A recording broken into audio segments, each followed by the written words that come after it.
I need some traction. Hey, Traction fam. Our guest today has founded 6 companies and sold 3. He founded shopping.com in 97 and sold it to eBay in 2006. He founded Adapt TV, a video advertising platform, which was acquired by AOL, America Online, where he served as president from 2013 to 15 post-acquisition.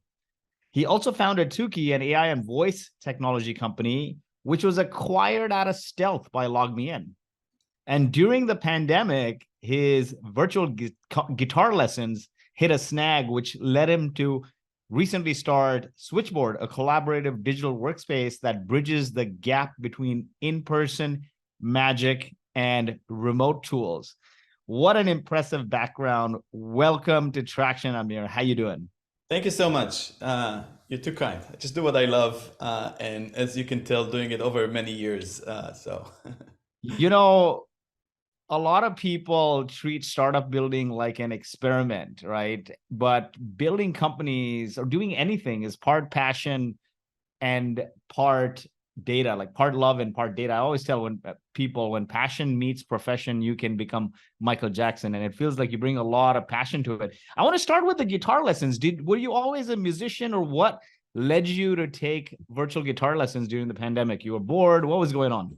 No, definitely not a musician. Just a very frustrated guitar learner over the last 10 years. So I'm getting better, but in a very slow pace. And when COVID started, it just was amazing to me that like this is the best tool that we have. Obviously, we moved to Zoom, and it's like this is the best tool we have for it. Like we really have to stare at each other's face. There is so much more that we need. We need tools. We need metronomes. We need PDFs. We need the ability to exchange ideas more fluently in the lesson and also between the lessons. And that led me to thinking about, okay, there must be a better way of doing it. There must be a better platform that will allow people not only to see and hear each other, but actually to do things together. And this is how Switchboard started. So it evolved a lot since the beginning. Guitar teachers are not our target market anymore. We are actually selling to companies, large and small. And we've expanded the product from just synchronous collaboration to asynchronous collaboration. I'm sure we're going to talk more about this. Sounds great. Sounds great. So you started with guitar teachers coming out of your frustration, trying to learn guitar over Zoom. But I want to go way back. Give us your backstory. You've founded 6 companies, which is rare. You know, building a startup is not for the faint of heart, and people do 1 or 2 and they get deterred if it doesn't go anywhere and they stop. But you've done 6. What was an experience you had perhaps in your upbringing that led you on this path? A lot of entrepreneurs, successful entrepreneurs I talk to, they are fueled by some burning anger or spite to change the status quo, to prove the naysayers wrong, or there's something that they don't like out there. Did you have something like that, or was there anything else in your upbringing? I'd say maybe the opposite. I would say that I was brought up feeling that I can do anything. Like if I'll put enough effort and enough time, enough persistency into it, I can make a change in anything I choose to. So I definitely have this naive, unrealistic view of the world that anything can be solved, anything can be fixed. You just need to give it your best. And now it's just a question of what do you choose to do with this. So for those entrepreneurs that feel that this is an exhausting journey, I would highly recommend not to do the exhausting journey. I really think that this is an exciting way to live. If you think about it, we are, raising money from VCs that are allowing us to do exactly what we love, build products that we dream. And there is obviously a significant financial upside if it's successful. And to be brutally honest, if it's not a terrible. You just collect yourself and do another one. So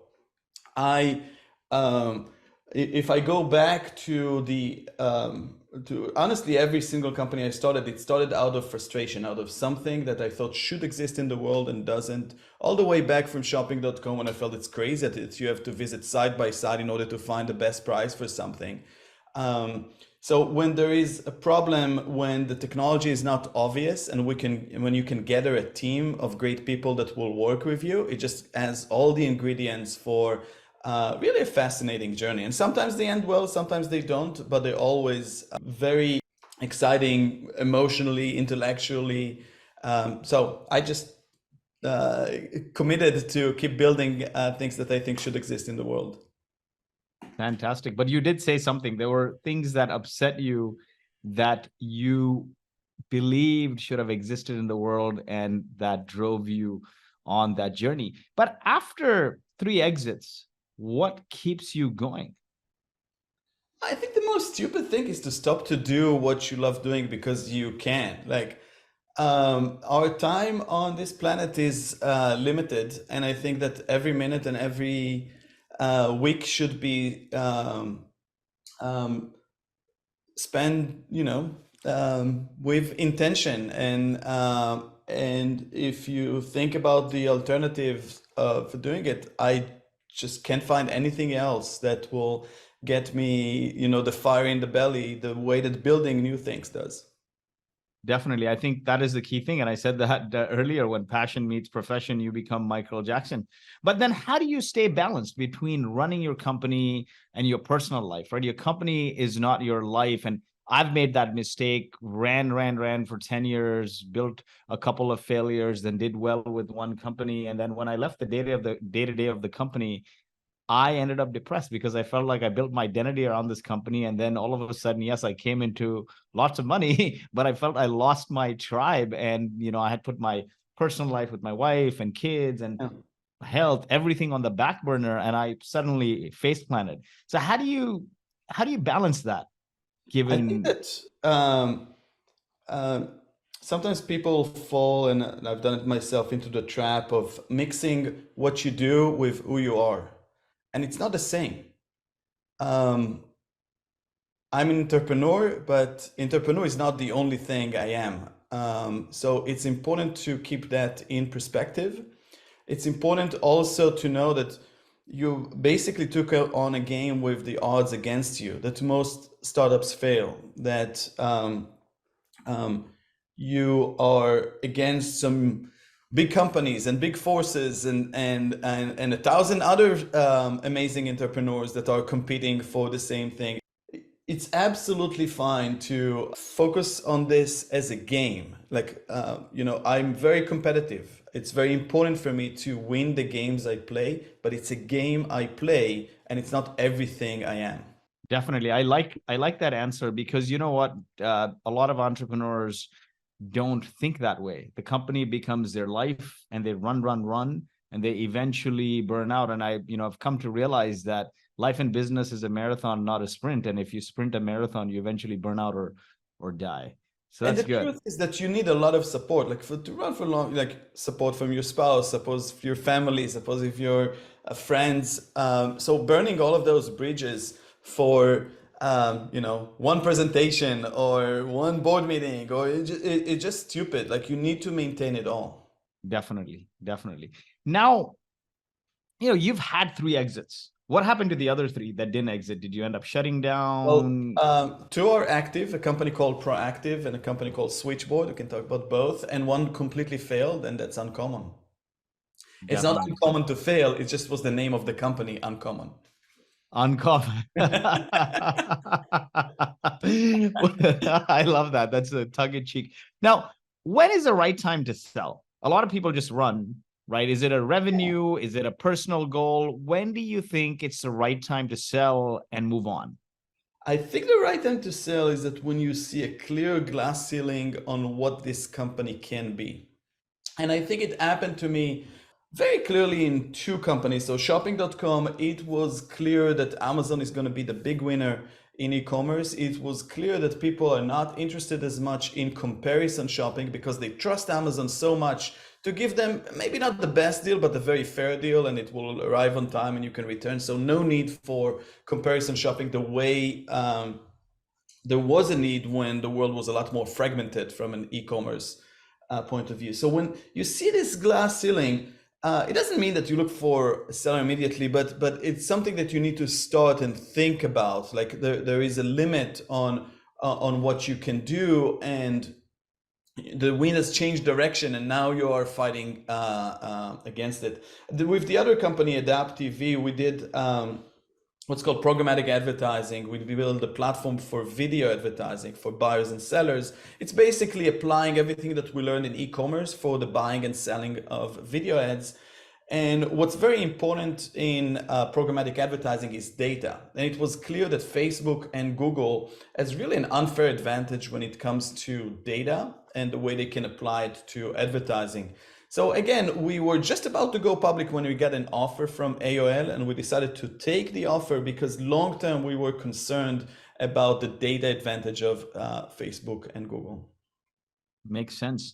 But then you sold Toukee out of stealth directly. What led to that decision? I mean, my co-founders, it was the first time venture for them, and they were eager to get some financial outcome from this. I didn't think it's a good idea to sell, but didn't want to stand between them and the first exit. So I remember how I was in my first exit. I remember how important and life-changing it is. So we sold this. I don't regret it. Like every company, at the end of the day, company is there to serve the investors, the employees, shareholders.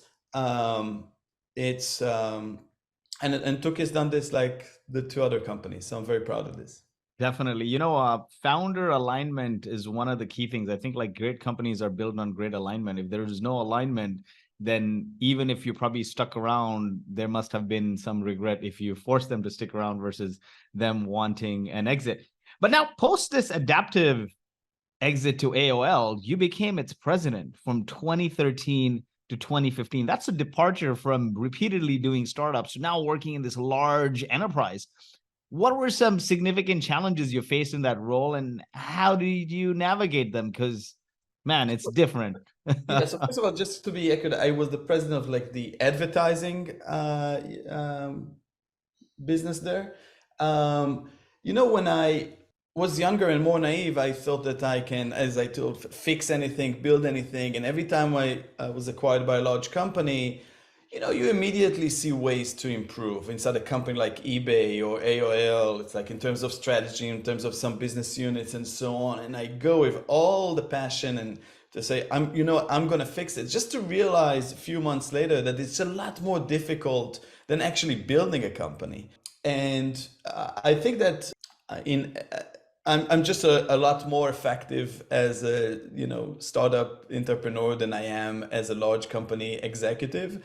And over time, it became obvious, and I just went back to what I love most. What's funny is, I tell people this also a lot. Startup founders are like pirates, and eventually you got to transition to the Navy at some point at scale. But I truly believe, because I've gone through this journey now, and I think when Boast was at 10 million ARR, we had less than 30 people. And then we grew to over 100 people in like a 6-8 month span. We brought in some executives from very large companies. And my experience has been like, it just doesn't work because they hire people to do the job. And, a Swiss Army knife, or rather a jack of all trades, can stretch farther, maybe 20, 30 million ARR. I feel like there is a speed of, or velocity of execution, which startups need. And large company executives fail to have that urgency. Now there's anomalies everywhere, but what are your thoughts on that? So I agree with you that pirates needs to join the Navy, but there is a difference between the Navy you build and the Navy that acquired you. So the Navy you build as your culture, it's going in the direction you specify. The other Navy that just acquired you, they may fight each other in there. They may go in a completely different direction, and just changing the direction of a Navy is for some people, just not for all people, not for me, but there are definitely people that are very effective at doing this. It's not, there's many battles you can fight This is not, this is one that makes you grow old fast. Exactly. And you need to choose those that you can win. Like it doesn't make sense to take on everybody. Definitely. I tell people now, if you're always looking for large company people and basically want to hire for tenure over trajectory, then eventually you'll become the thing you want to disrupt, maybe the government or the large archaic company. Now, if you had to summarize from these 6 startups and 3 exits, your top 3 lessons, how they shape your approach to founding and growing businesses, what would they be, your top 3 lessons? Lesson 1, 2, and 3, it's all about the team. And that is something where you need to put all your energy in making sure that you hire the right people, you let them work and thrive in the organization, and unfortunately that you let go of the people that are not a good match to the organization, because by definition you're going to make some mistakes in this in the hiring process. So that, to me, like going back, like we were really in dark times. Like shopping.com was very close to running out of business, like very close. Adapt TV, we had to pivot completely from the initial ideas. And without the right people to execute on this and think with you about the new direction, the changes you need to make, without their commitment and hard work, there is nothing. So I'll say number 1 is the team. When you compromise the team, you just basically failed. I don't believe that a mediocre team can do anything, and I believe a great team can do amazing things in any market. What do you mean compromise the team? Give us some examples you've seen where people, or in your experience, you've made mistakes in compromising the team. Or building a great team is not easy. Especially, I think the most difficult thing is to let go people that are not a good match for the company or for the team. And I see many people, like we're all, we're trying to build a company that is great for everybody that is involved, that people get a lot from this journey, and separating from team members is extremely difficult. And the thing is that many people, I've done this myself, tend to wait a little bit on those decisions. And I've never seen a situation where waiting on this decision solve the problem. So that's what I mean by compromising, just by avoiding the difficult conversation, or in general, it's not just a single conversation. There's sometimes, we had to, in shopping.com, make very severe layoffs. And it was extremely difficult. It's when, the first bubble burst. But that was the only way to save the place for the others that stayed with us. So that's what I mean by that. Is just don't compromise teams that don't work well. Don't compromise people that don't work well. Don't compromise misalignment in your organization. Everything needs to be very tight in terms of people understanding what's the vision, what's the mission, what specifically are the projects that they need to be working on, and always make sure that you have the right people around you. That makes complete sense. People build companies, not the other way around. And if you treat your people with love and help them grow, they'll treat your business with love and help your business grow. And I found this, and one of the worst things you can do is keep the people who slow down the rest of the team or add toxicity. And then people think of your values as just lip service. I like how you articulated that here. Yeah. Any other things outside of people that were crucial to your learnings that you're taking forward? The other thing I learned over the years is to trust your team. Today I have head of product and head of engineering and head of marketing. Each one of those is 10 times better than what I can do in each one of those areas. And you need to trust them and let them work. Sure, it's important to set a strategy, give them an environment where they can collaborate, but trust them that each one in his own area or her own area can do the job. If you don't trust, you need to replace. But when you trust completely. Don't micromanage. Makes sense. Trust is the cornerstone of all relationships. Now, let's dive a little deeper into Switchboard. You were taking guitar lessons. You got frustrated with Zoom. How has the way people work together changed since you started shopping.com 20 years ago? Yeah, it's a great And what's changed? And what's changed? What's changed since starting Switchboard in 2020?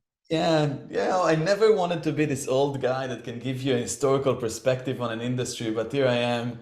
I started in 97, and when you think about the way we worked back then, there was really a lot less collaboration than there is today. So if you think, and I know it's going to find, people that work today or just, will find it strange, but if you needed a press release written, you would ask the marketing team or person to do it, and they'll give you the press release, and it's done. It's like this is how it goes. They're responsible for it. And when you think about the way we work right now, there's not a single document, there's not a single thing that we don't collaborate on, that we don't get feedback from other people on. And I think it substantially improved the outcome. But it also came up with some really big problems. The main one of them is that we have too many meetings. Because we need to collaborate on anything, and because meeting is the default way of doing this, we just have too many meetings. And I speak with people that start the day at 8:30 a.m. and finish their meetings back to back at 5 p.m. and only then start to do real work. And so what we're trying to do with Switchboard is give the world a collaboration platform for people like fewer meetings, that people that would like to replace some of this meeting time with asynchronous processes, basically free the calendar for more focused work and still continue to collaborate at any level on any document, any application.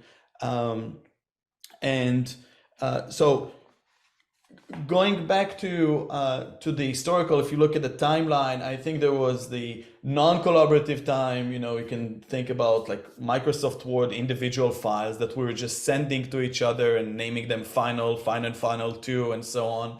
And then came things like Google Doc and Figma that allowed us to collaborate on specific things, on a design, on a document. And then came Switchboard that allows you to collaborate at the project level. As we often need more than one tool to get the task done. And you've evolved now, Switchboard, from guitar teachers. What made you go into that decision or that path? Money. No, it's like... musicians don't pay. I like that. Seriously, right from the beginning, we realized that the need is not limited, not to musicians and not to students. The need to collaborate synchronously and asynchronously is cutting across very different verticals. And we, like any startups, should focus first on those that are adopting faster and have the ability to pay.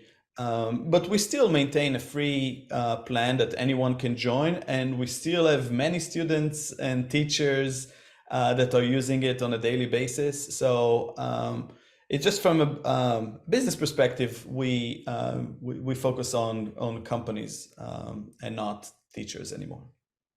Makes sense. How did you get your first customers, and what lessons you learned along the way? What changed since then? Yeah. First customers are the most difficult, mostly because, to be honest, the product is never ready when you want to get the first customers. So it requires a lot of brute force. It requires favors, using your network, begging people to give it a try. And in the beginning, you do many things that don't scale. And it's totally fine. You shouldn't think about this as the way you're going to acquire customers, 1, 2, 3 years down the road. You should also know upfront, what is the goal? Why do you even want customers? Because it's not always the same. We released Switchboard to beta a year ago, not for revenue, just so we can get more feedback on the product and we can iterate and build a product people love. And we just came out of beta last week. We felt we achieved this, and it's time to move to the next phase and really monetize the platform. So just to summarize this, know what you really need. And if you need, what you need is learning.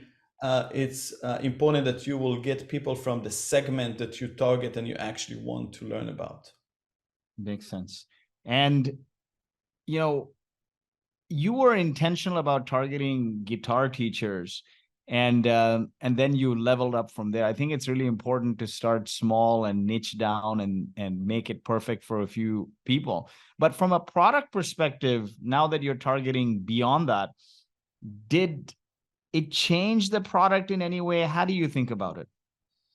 Yeah, it definitely changed the product. And the main thing that we had to do is handle the fragmentation of the modern work environment. Because if you think about this, companies work with dozens of different SaaS applications. I think I read somewhere that about 240 different SaaS applications on average per company.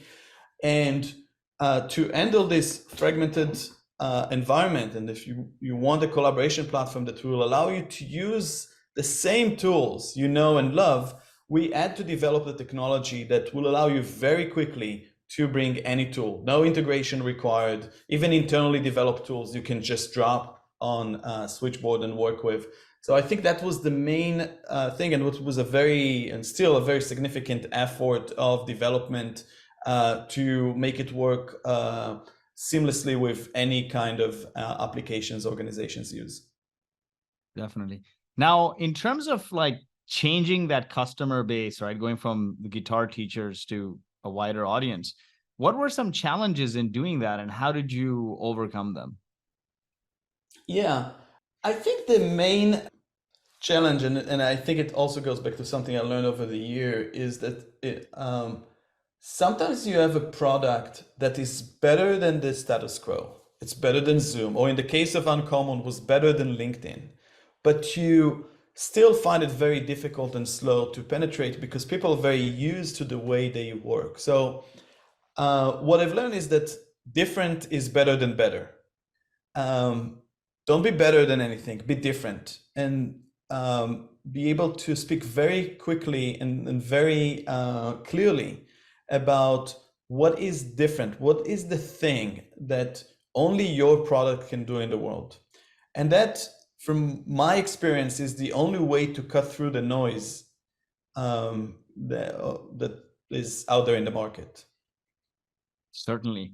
Now, given you've been a product leader, a technical leader, done 6 companies, what are some of your top insights into building and leading successful product teams, especially in a fast-paced industry where things are changing, adoption's changing? Yeah. So the thing that I find works best is just complete transparency. People want to have a front seat row to the adventure, to the journey. They want a front seat row to the learnings. And what I'm trying to do is really share everything that I have in my head, not just the outcomes, but everything that led to the outcome, because people then can challenge some of the basic assumptions that you have. People can make better decisions when they have complete understanding of the business environment and the dynamics, and people can make changes much faster when they understand the background for this. So in Switchboard, for example, with weekly all-ends, there's almost nothing that I know that my team doesn't know. It's like we are in it together, we're learning together, we're experimenting together. I think that is crucial for leading fast, and honestly also crucial for hiring the best people. Makes sense. Now, we talked so much about team. I mean, your first lesson that you shared and your top lesson to now has a lot been about people. I've heard the word people several times. What are the key hires to make from early days to scale? Let's say you don't have product market fit, you're looking to validate. Then you get to product market fit, and now you want to get to maybe 10 million ARR. Who are the key people you bring on, and when do you top them or replace them? Yeah. So first of all, about people, I think that everybody's saying it, but people often miss that this is the most significant lever that they have in improving productivity and business outcomes. People are looking for a way to save 5% on the travel budget, and they don't realize that their workforce can be 30-40% more efficient if you just give them the right tools. So I am absolutely a big believer, not only in people individually, but also in the power of teamwork. Our mission is to make teamwork the best part of work. And I think that the individuals and the way the group act is a key to the performance of the company. Now, to answer your questions more specifically, we've all made the mistakes of hiring people too soon, hiring sales, hiring marketing before you're actually ready. And I think this is the role of the founder here, is basically to seal the gaps that you have in your organization until you're absolutely confident and you absolutely have full understanding of what is it that you need. So don't hire a salesperson before you did yourself few sales successfully, and you know the script, you know how to present it, you know the process, you know who to target. It's very rare that people outside will solve those key problems for you. What about marketing leader and product leader? Those are a little more ambiguous, right? How do you find, when do you bring on the right marketing leader and product leader, and how do you assess if they're going to be good or not? Yeah, I think this is also a very individual question, because as a founder, it's good to think that you can do anything, but you also need to have a little bit of awareness, understand what are your shortcomings. What is this? Those are the things that you're not great at. Those things you will have to augment, because as a company, you need 360 degrees. You need to operate both on the product side, on the engineering side, and on the marketing side and sales side.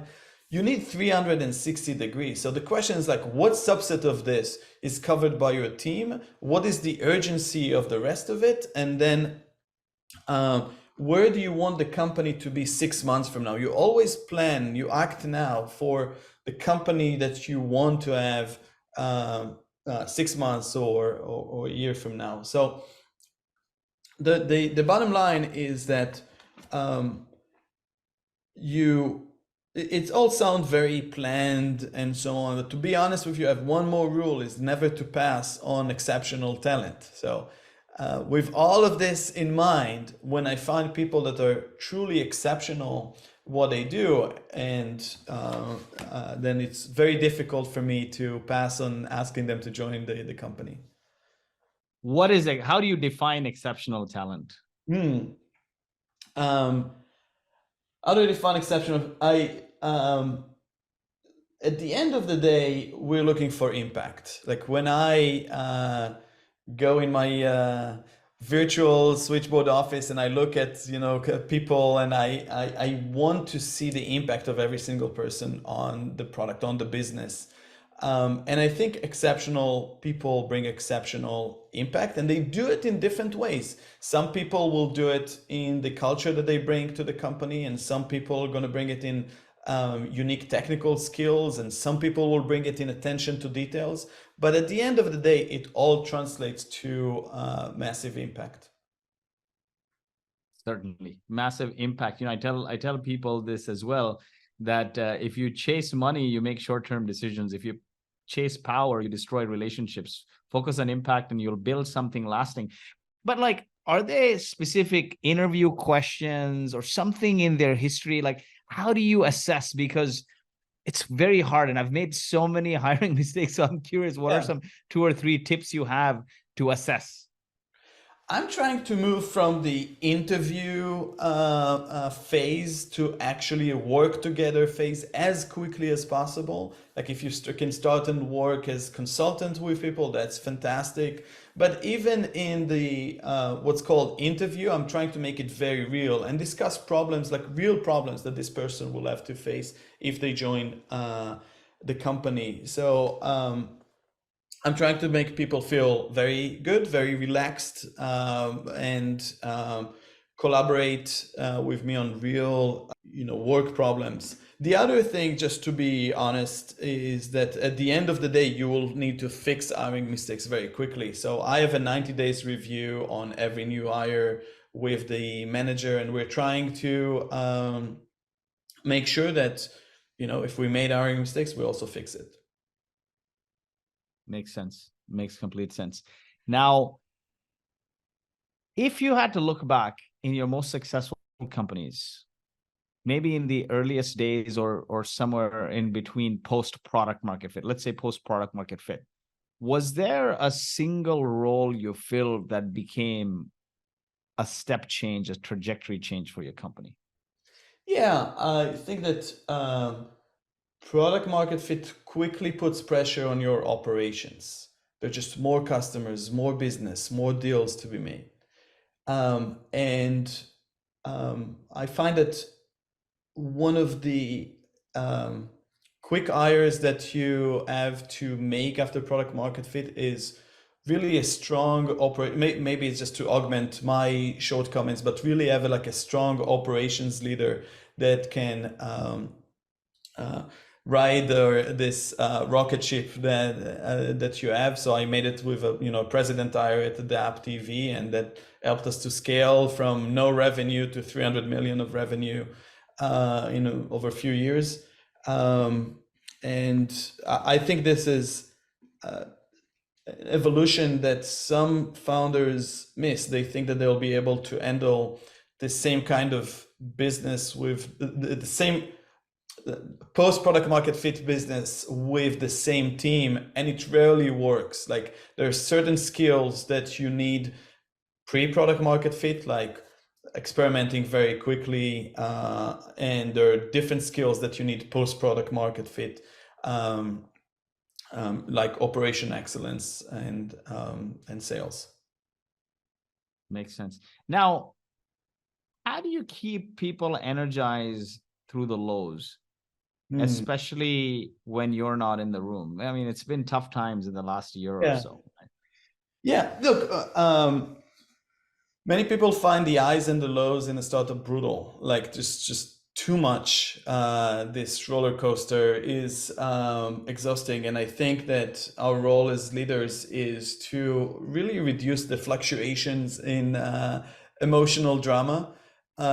Meaning I will not go crazy with every win, and I will not be depressed with every loss. Like I need to keep the team focused on the long-term mission and what we're trying to achieve on our strategy.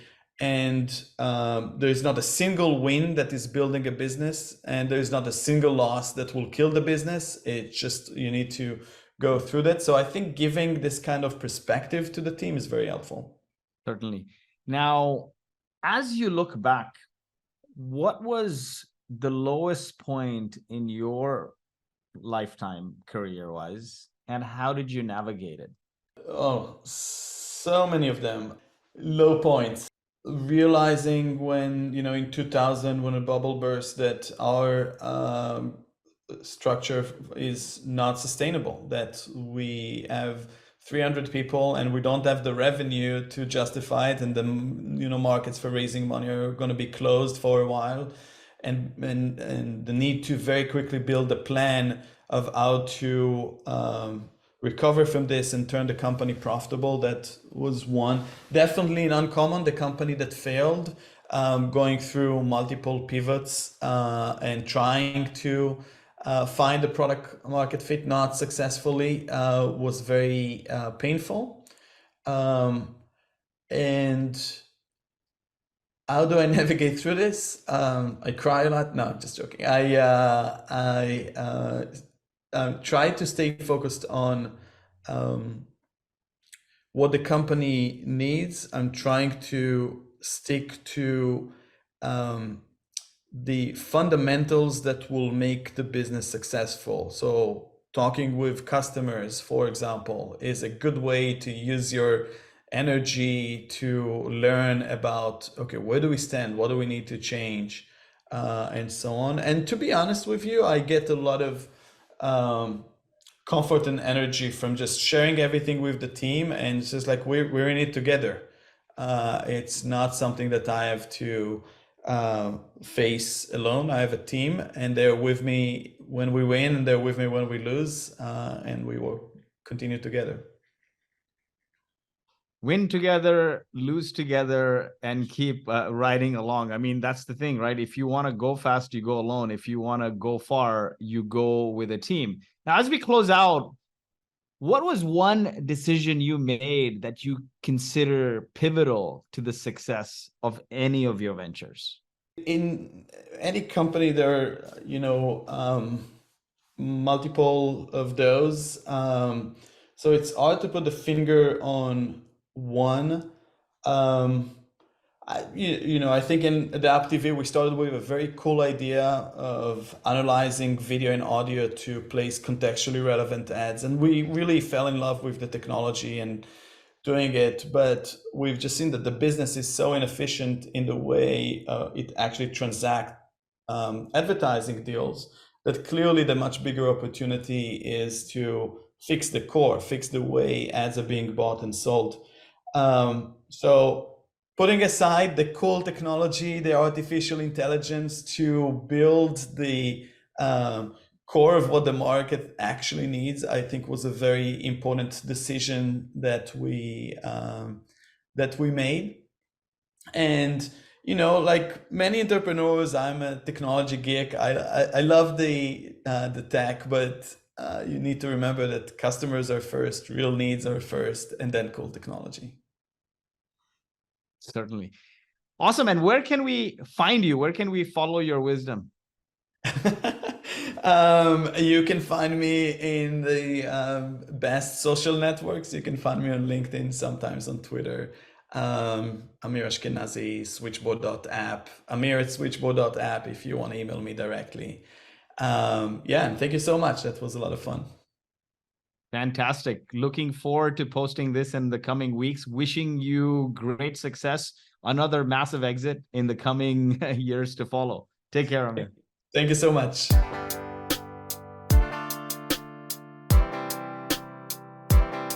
I need some traction.